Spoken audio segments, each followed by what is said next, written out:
So I want to transition now, and we are certainly eager to hear more about the book at some point. But I want to transition now to talk about this from this decision to leave work and work on the book to deciding to go back to work, and then you were in a process of trying to find a job in that active job seeking process for much longer than you anticipated, weren't you? Yes. Can you speak on that for a bit? I expected that with the experience that I had at my previous company, that it would have taken maximum 6 months to find a job. Mm-hmm. It actually took a little over a year. So I started looking probably March of last year, and so I just got a job offer just this month. Congratulations! Thank you. It was a long journey. Yeah. And it was very difficult. And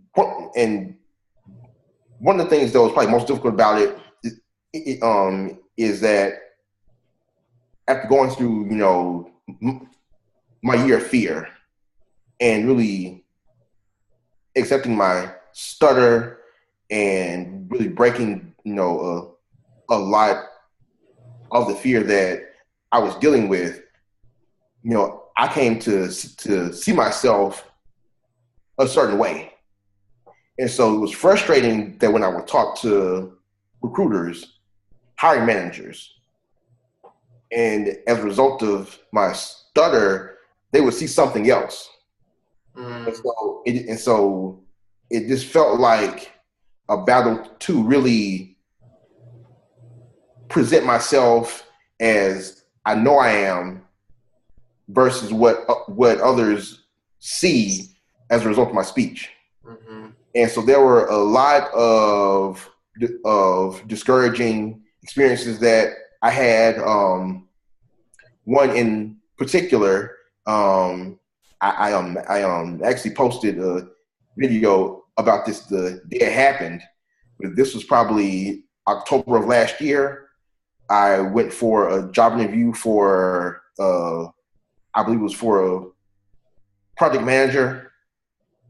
I was in an interview with the owner and with the manager of the company, and as soon as I mentioned that I had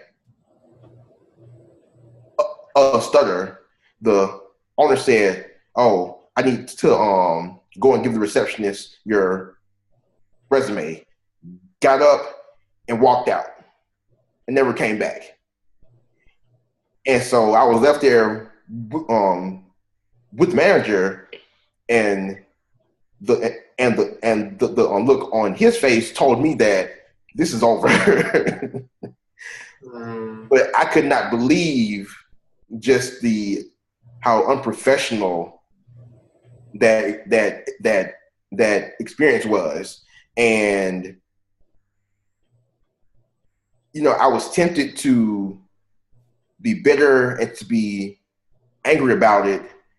And really what I realized is, that's one experience, that's one person. I can't let that change how I see myself or how aggressively I continue with my job search.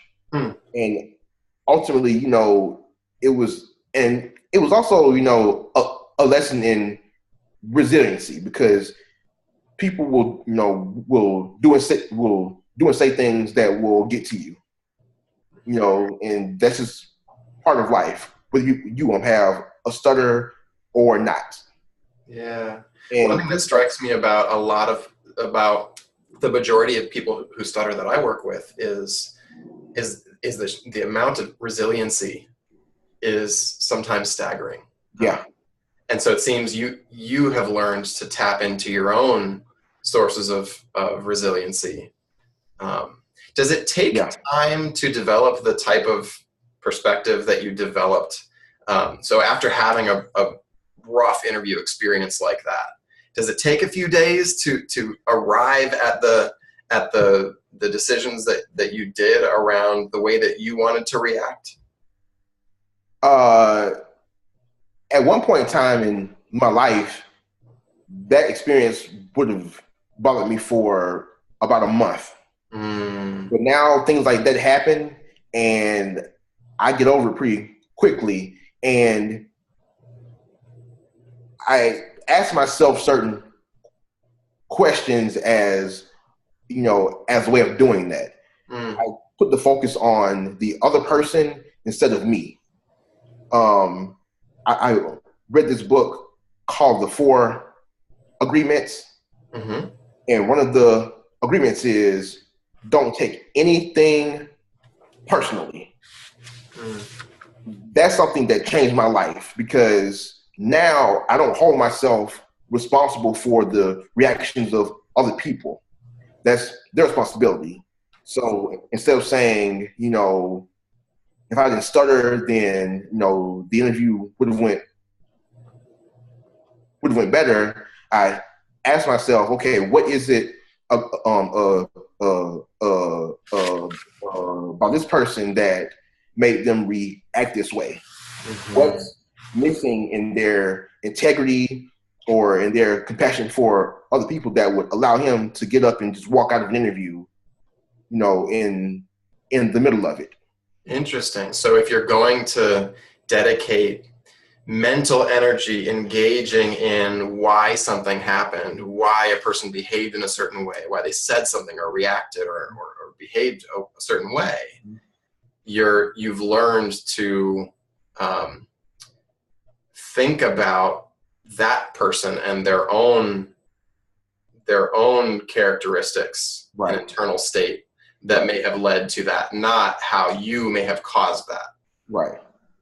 But it's also a certain way to do that. So I don't do it in a sense to place blame or to find fault in someone else. It's really empathy. I like that. Yeah. What happened to this person that, that has made them so, cold that they can do that. And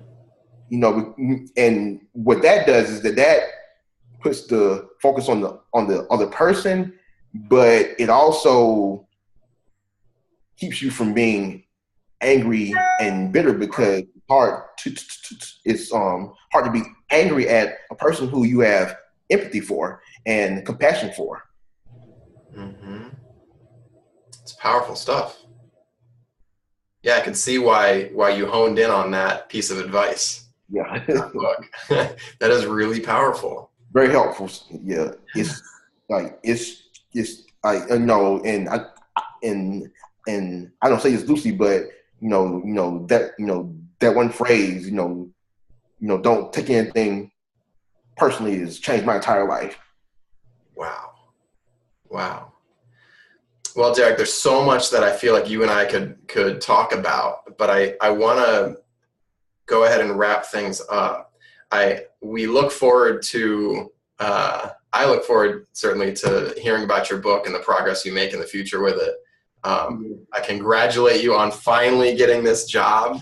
A lot of hard work went through this, and I feel like I learned a lot and have developed even a greater appreciation of the things that you've learned over the last few years. And I hope people who watch this, I think people who watch this will have the same appreciation.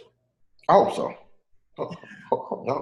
So, and at the end of the day, I just really want to offer my experiences as a tool for other people, because I figure, it's no point in somebody else going through the same things that I've gone through if it can be avoided. Right. All right. Well, thank you again. You are welcome, man. It was good to talk to you. Okay. All right.